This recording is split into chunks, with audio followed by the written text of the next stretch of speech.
stand on your feet and meet me in the book of John, chapter 15, as we enter into a brand new month with a brand new teaching series. This month's teaching series is entitled March Greatness, March into Your Greatness. March Greatness, March into Your Greatness, because your season to be great is now. Your season to be great is now. If you would join me in the 15th chapter of John and put your focus on verse number 7. The 15th chapter of John will be our focal text for the duration of this month. We'll be going different episodes and stories in the Bible based on what happens in John 15. In John 15, for your duration, let's look at verse number 7, and then you can be seated because we're going to walk you through the Word of God. March greatness. March into your greatness. Claim this to be your season of greatness. The Bible says, and the Bible is and will always be my final authority and my final conclusion. You can debate all you want to about Democrats and Republicans and all that other stuff, but my answer will be based on what did God say. In John chapter 15, verse number 7, it reads, "If you remain in me, and my words remain in you, ask whatever you wish, and it shall be done to you." Take your seats. Whatever you will in my name, that shall be done unto you if you keep my word. Come on, man.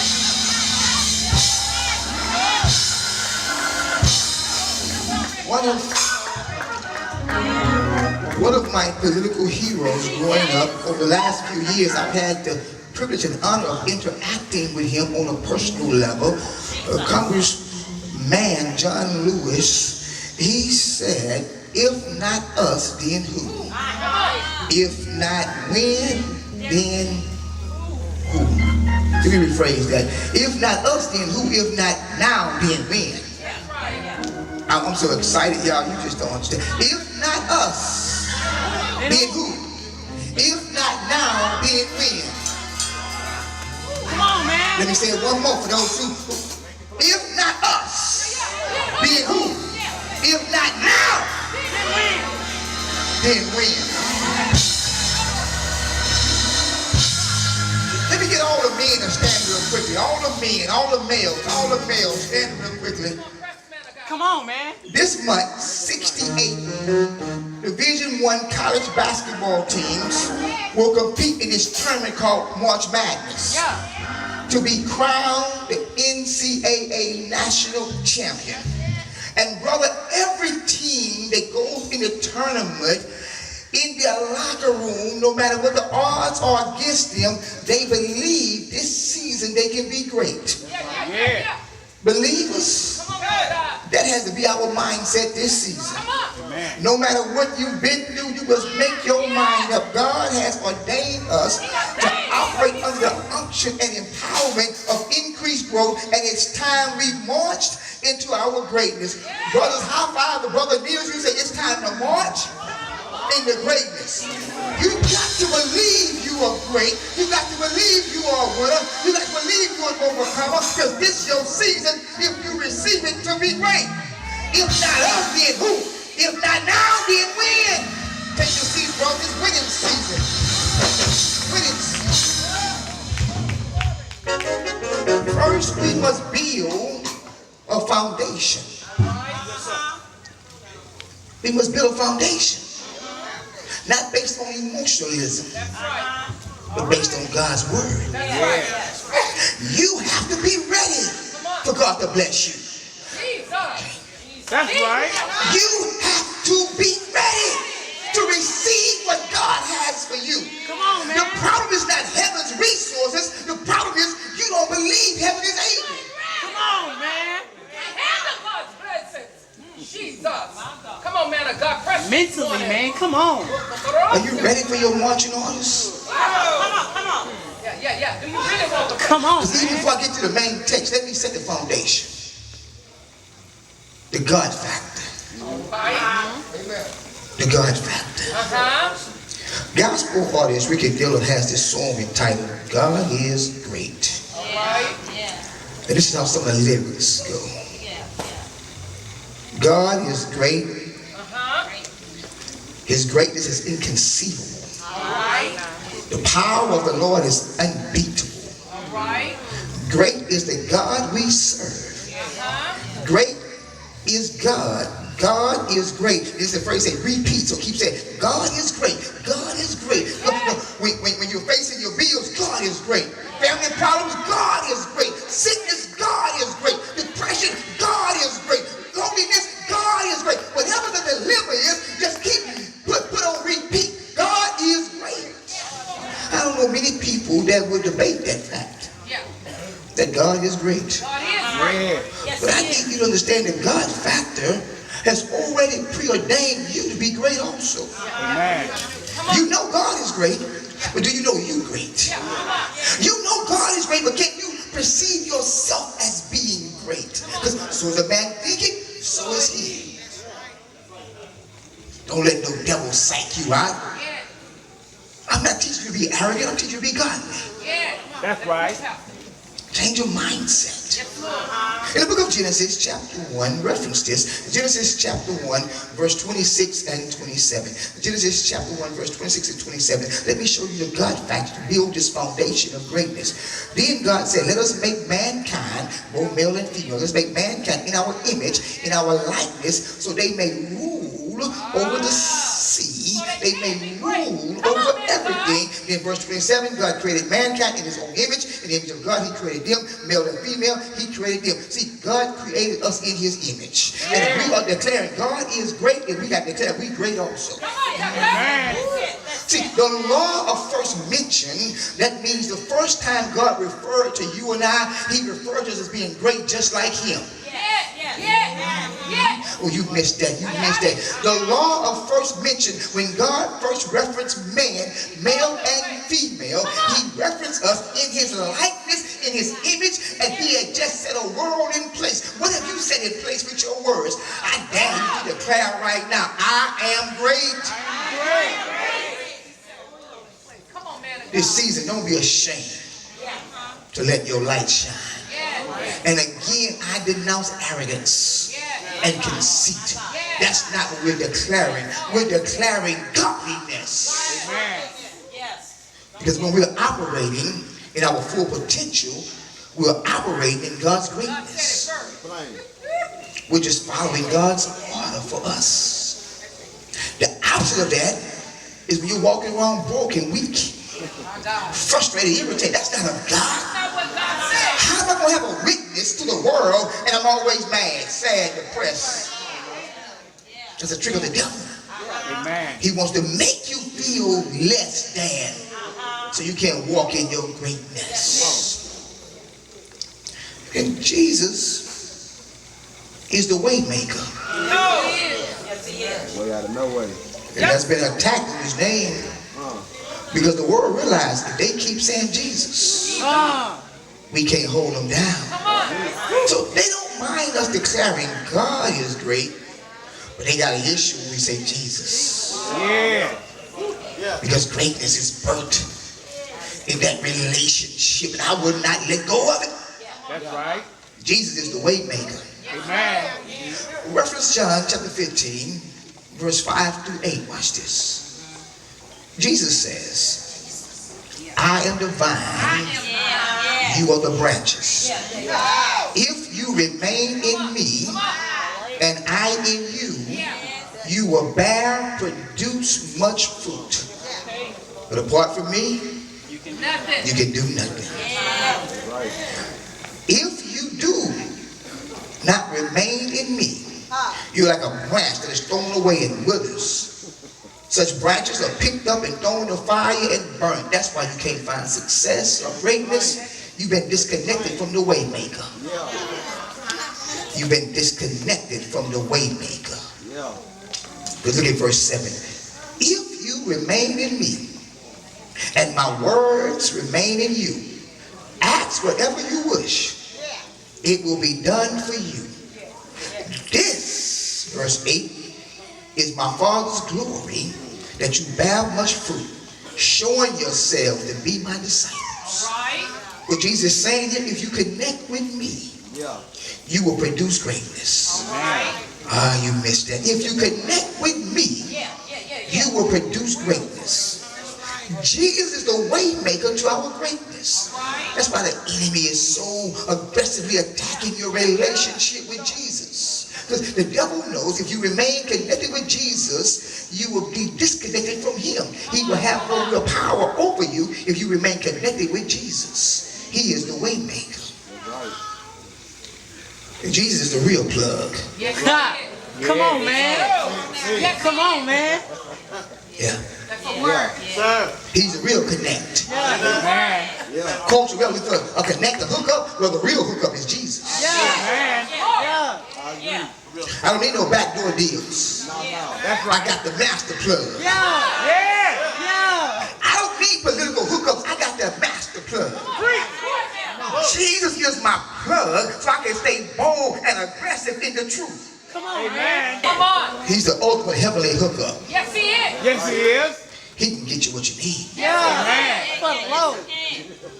Jesus is the way maker. Yes, he is. Amen. And then the third part of this Trinity is the Holy Spirit. Yeah. The best teammate you can ever have. That's right. The Holy Spirit. Yeah. My God, my God. Look at Acts chapter 1 verse 8. But you will receive power You teaching today, when man. the Holy Spirit comes on you. Power on the team. Come on, Jeff. You will receive power Power. when the Holy Ghost comes on you. Come on. You will be my witness in Jerusalem, in Judea and Samaria, and to the ends of the earth. You missed that. Jesus said that when the Holy Spirit comes on you, the ultimate teammate, you will have power to be my witness. And Jesus wouldn't send us out as a witness if we sick, broke, frustrated, and humiliated. If we're going to be witnesses, we got to be winners. Come on, man. You will receive power when the Holy Spirit comes on you, and you become my witness to the greatness everywhere you go. Yeah, Lord. When the Holy Spirit comes on you, that power empowers you in every arena you step in. Amen. We need the Holy Ghost, the Holy Spirit, My God. on every administrator in charge of our children. Come on. Holy Ghost. If we allow the Holy Spirit to take over, massive school shootings would not be taking place. Amen. Wasn't nobody running no school with no gun when I was growing up. Because every morning we prayed. Come on, That's man. right. Like it or not, we prayed. We did the flag and we prayed. Yeah. Yes, But Lord. no gunmen running through there Yes, Lord. because the Holy Spirit was running through there. Amen. My God, my God. Church shootings. Because we become entertainment centers with no Holy Ghost power. And a church with the Holy Spirit is the business of just a crazy man. Come on. But I dare a lunatic to run in this house. We've been endowed with the Holy Ghost, the Holy Spirit. You running here out of your mind, we will quickly get you back in your mind. Power. Power. The blood of Jesus. The blood of To Jesus. be a witness. Yeah. Not a loser, but a witness. Cover I God. told him, man up top, I said, I used to always wonder why would God allow me to go through so much difficulty early on? Yeah. Because he was seeing if I had proving power, staying power. So he would give me a testimony to be a witness that no matter what you go through, you can still win. And I believe in this house, there are men and women and boys and girls, you've been to hell not to stay, but you've been to hell to come out with a witness of the power of God. You went to hell and the Holy Spirit met you there, empowered you, gave you unction to function, and now God God is using you, and this is your season of greatness because you are living proof that the Holy Spirit can lift you up out of anything and make your name great. Do I have a witness in this house? When the Holy Spirit shows up, God shows out.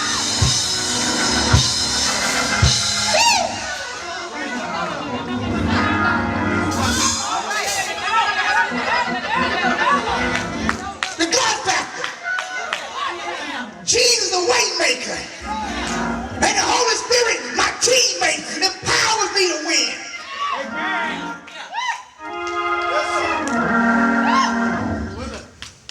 Jesus. The rapper say, like Jordan in the fourth quarter, not like the Holy Spirit in the fourth quarter. That's why I won't take the last shot, the Holy Spirit. Glory, glory, glory. Y'all ready for the text? That was just foundation. Y'all ready for the text? Stand back up with me if you will. Go to the book of Joshua, chapter 6. I had to get you ready to receive what God gave me to give to you. Your marching orders. Come on, man. Joshua, let's go. Joshua chapter 6. I want you to reference verse 1 through 7. And when you get home, I want you to engulf yourself into the word. Joshua chapter 6, verse 1 through 7. Now the gates of Jericho were securely barred because of the Israelites. No one went in and no one came out. Then the Lord said to Joshua, see, I delivered Jericho into your hands, along with its kings and fighting men. Trump can't stand against God. March around the city once with armed men. For this, do this for 6 days. Have 7 priests carry trumpets of ram's horns in front of the ark on the 7th day. March around the city 7 times with the priests blowing the trumpets. When you hear them sound a loud blast from the trumpets, have the whole army give a loud shout. Then the wall of the city will collapse and the army will go up, everyone straight in. So Joshua, son of Nun, called the priests and said to them, take up the ark of the covenant of the Lord and have 7 priests carry trumpets in front of it. Then he ordered the army, advance, march around the city with an armed guard going ahead of the ark of the Lord. 2 key words, take your seats. 2 key words, march and advance. Don't march in circles, you've been doing that long enough. Don't march in excuses, you've been doing that long enough. Don't march in weakness, you've been doing that long enough. He says march and advance. March and go forward. March and win. March and be great. It's time to get marching on it because greatness is waiting on you.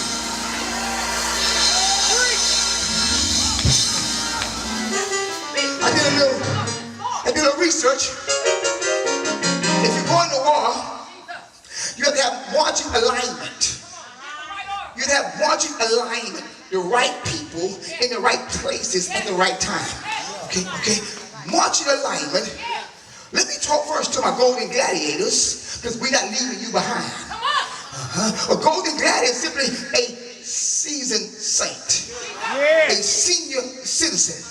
And let pastor encourage you, you are not too old. God woke you up on purpose with a purpose. Golden gladiators, get ready to march. You're not too old. You're here for a reason. You're here for a purpose. Reference when you get a chance. Reference Joshua chapter 14. Caleb, watch this. Caleb, who was the right hand of Joshua, but a little older. See, it takes a very secure older person to follow a younger person. But if God is the Hey, come on. you follow without a problem. I love the fact Deacon Carter is old in age, but still calls me spiritual father. He understands the dynamics of relationship in the spirit realm. So watch this golden gladiators. Caleb was 40 years old, and he was working with Joshua and Moses. He saw a mountain. He said, Lord, give me that mountain. He was 40 years old. He kept serving Moses, kept serving Joshua, and 45 years later, you do the math. He was 40 when he asked, 85 when he received. And God gave him the mountain he asked for 45 years later. So at 85, Caleb was still banging. Yeah. I gotta read this. Joshua chapter 14, look at verse number 11. This is Caleb, an 85-year-old man talking. 85-year-old man talking. Brother Bennett, this dude 85 years old, he's still packing. He says, I am still as strong today as the day Moses sent me out. I'm just as vigorous to go out to battle now as I was then. Now give me this mountain that the Lord promised me that day. You yourself heard then the Amalekites were there, as giants were there, and their cities were large and strong and fortified. This is what Caleb says, the 85-year-old brother. But the Lord helping me, I will drive them out just as he said. 85-year-old dude said, I'm getting ready to set you. I'm getting ready to bang. I'm getting ready to take the territory. I'm getting ready to live in purpose. He didn't say I'm too old. He didn't say probably God passed me by. He said 85, it's my season. Go to Daniel, line up and get ready to march. Now, let me talk real quickly to these millennials. You young and strong. Many refer to you as the Joshua generation. Come on. Because Joshua came after Moses. But because I'm such a Bible student, I don't really totally agree with that analogy. I think of you more like David. Because you gotta understand something. Joshua really wasn't young when he got to the city. Remember, if Caleb had been walking 45 years with Joshua, you do the math. Joshua wasn't a young dude, he was just a next dude. Yeah. Come on. You're more like David, the young giant killer. Because you are not afraid to go to battle, and you're confident enough to believe you can defeat the giant. See, the young folks of this generation, they not scared. That's why they won't come to your church. Because you got too much fear in your church. Say that again. They don't want to just come inside, they want to take their outside. And if you don't give them something to do, a battle or fight, they will turn their back on you. Yeah. Because David got to the battle line, his brothers were sitting there. The giant talking about their mama, Yeah. they daddy. Come on. Yeah. Goliath was high capping, throwing shade all day long. Yeah. And those older brothers sitting there being punked, being bullied. Behind the David showed up. Why y'all letting this outsider infiltrate y'all and punk y'all and make y'all afraid? David says, give me a sword, give me a chance. I'll take on the giant. And that's what this generation is saying. Those students in Florida that said, you're going to pass this law, you're going to end this nonsense. It's our turn. Take your old quiet scared guts and sit down somewhere. We get ready to march and take back the stick.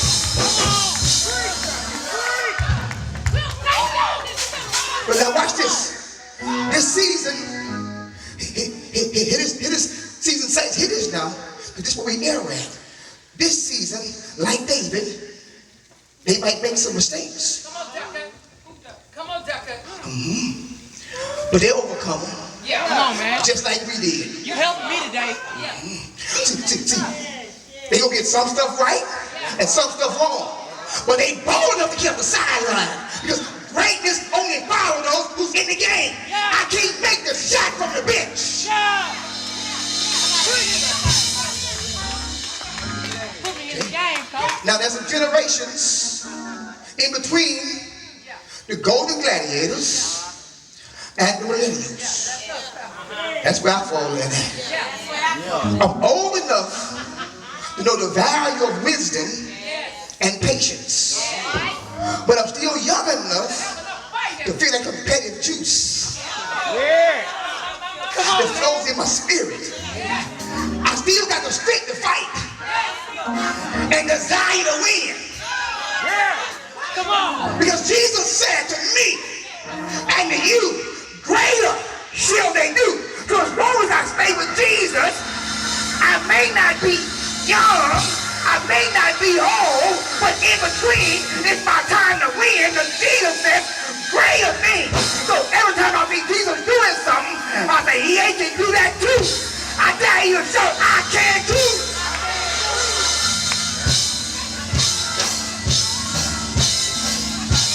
And for those little babes in Christ, we get ready to knock some walls down so you can walk through and be great all your life. I don't want my grandkids knowing nothing about what we can't do, what we don't have. I want my grandkids to walk in the promised land knowing they belong now from day one. No more struggle.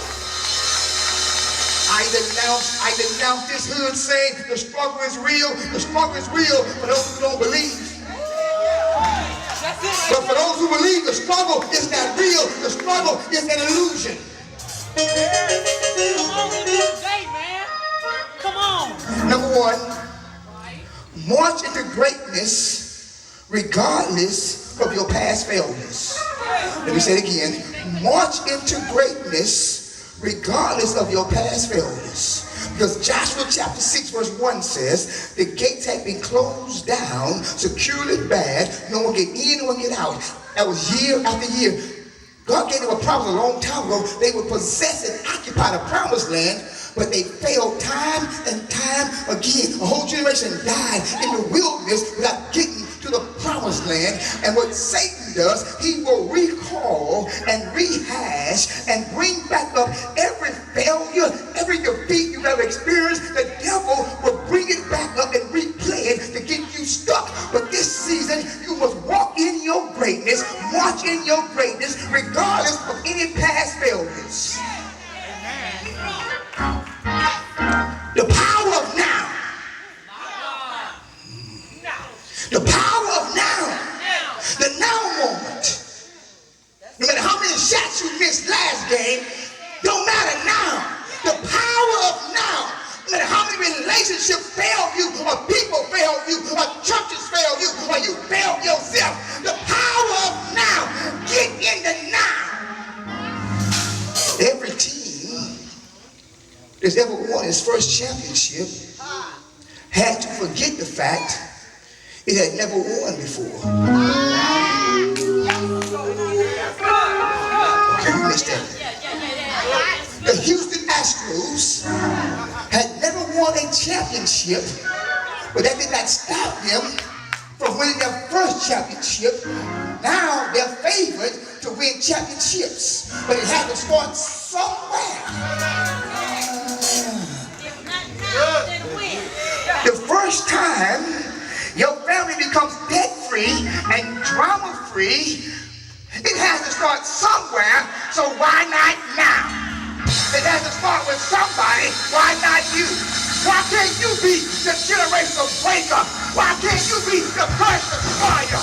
See, the first time you win, it don't matter how many times you fail, just be it now. Somebody holler now.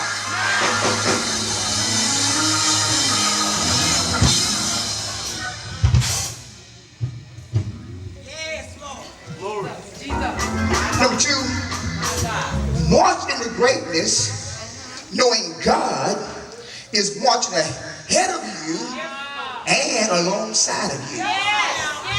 That's good. He's omnipresent. He's making a way for me, yet he's with me. Yeah. That's right. He's already paving the route, yet he's in the midst of the journey with me. Yeah. He's there all the time. Come on, Jack. Joshua 6:2 says, then the Lord said to Joshua, see, I have delivered Jericho into your hands. Yes, my God. Along with his king and his fighting men. That's why we must march in faith. Because God already said we're great. He's already said, I'm going to give you the victory. Yes. I've already gone out ahead of you and maneuvered the pieces for you to win. But you got to march in faith. Yeah. Joshua, I've given you the city. Yeah. I've given you Jericho. Yeah. Don't worry about how long the wall's been up. Don't worry about how many denials you've had, how much rejection. I've given you the victory, but faith without work is dead. So you gotta march in faith and go get your greatness. You gotta march in faith and go get your greatness. Now is the season for your greatness, but you gotta get off your couch whining and complaining. Come on, man. Go ahead. If you're not too spiritual, Mary J said like this, I cried my last tear. I gotta march in my victory. I gotta march in my greatness. If you don't want me, you know, but I'm just gonna get my greatness.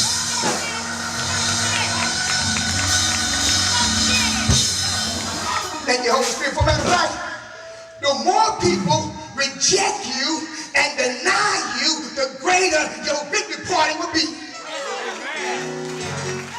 Number three, my final point. March into greatness and take the city.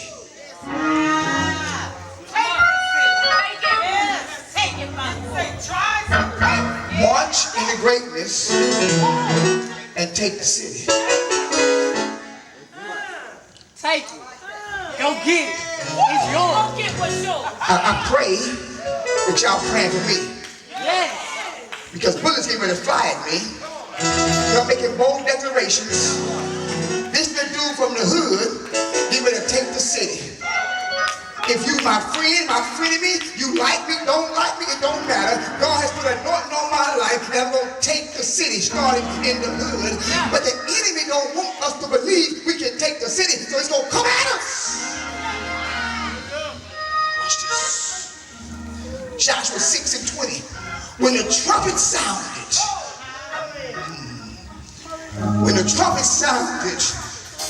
the army shouted at the sound of the trumpet. When the men gave a loud shout, let's rehearse that, brothers. When the men gave a loud shout, when the men gave a loud shout, when the men gave a loud shout, the wall collapsed. So everyone charged straight in and took the city. I don't know about you, but I'm ready to take the city. I'm trying to leave you, but I read a report this week. They stated over the last 50 years, watch this, there's been no real change. And in some cases, things have gotten worse for black people in America. In the arena of employment, we're doing no better than we were doing in the 60s. The housing market for black folks are worse than it's ever been in the history of blacks in America. And incarceration, we are way ahead of schedule. If we include education and violent crimes, the city is in trouble. This is where we come in at. But God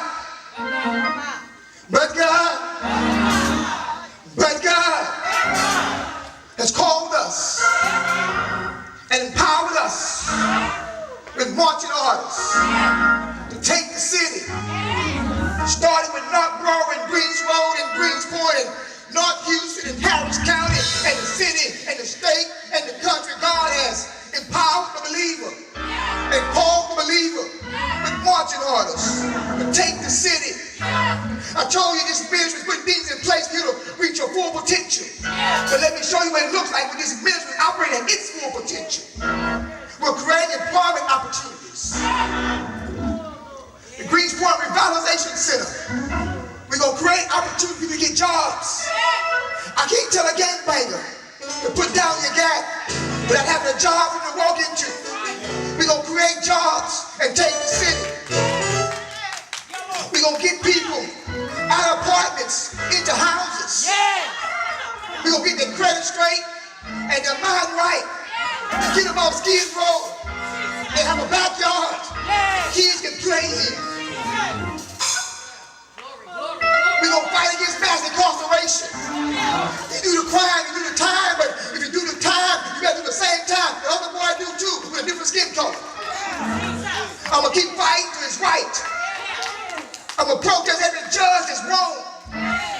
In mass incarceration when we had our full potential. Declaring no more bloodshed. Too much violence in our neighborhoods.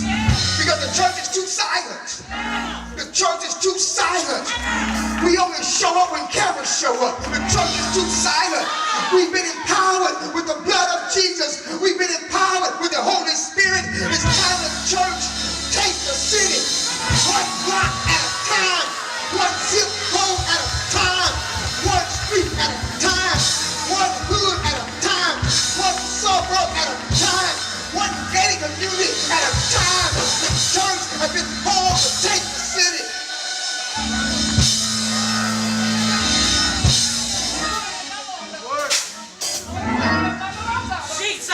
Take the city. John 15:8 as I close. We're going to do this. We're going to do this because John 15:8 says, this is to my Father's glory, that you bear much fruit, showing yourselves to be my disciples. You got to walk in greatness. Because you are a disciple of Christ. And disciples of Christ must be witnesses. So we're going to take the city. And we take the city. We're going to lift up the bloodstained banner of Jesus. Amen. One person, one family at a time. About 3 weeks ago, there was a family, a husband and wife. They went down to the pizza place on our property and asked for some help. The owner of the pizza place says, I can't help you, but I promise you that black truck right there, and that preacher there, he'll help you. So they came down and said, can you help us? I said, yes. And I said, you know what, come back tomorrow. I'm just going to let you do some work. Because I'm going to teach you how to fish. I just gave you a fish dinner. Now I have a relationship with them. Not only am I giving them work to do, but Charlotte is giving them work to do. So now they show, now they head down with their head up now. See, that's the real church. And I'm declaring we're getting ready to take this city. We're getting ready to take it.